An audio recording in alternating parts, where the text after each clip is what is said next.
今日我哋煲一個清甜滋潤又唔油膩嘅椰子雞湯。印度椰子洗乾淨，紅棗浸水10分鐘，去咗紅棗核備用。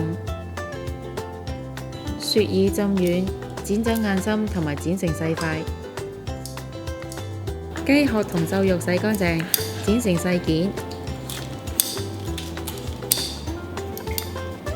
加水入湯煲內，用大火煲至大滾，跟住放入瘦肉同雞殼，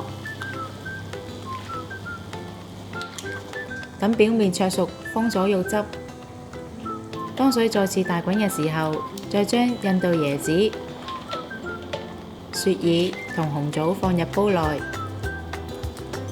由於沙拉瑪莎嘅鍋具傳熱夠快，可以免卻咗飛水嘅部分，從而令到肉嘅營養可以保留返喺湯水裡面。開中大火煲至氣突然跳動，就可以轉細火，煲嘅時間大概為90分鐘。最後加入杞子，煲多2分鐘就完成啦。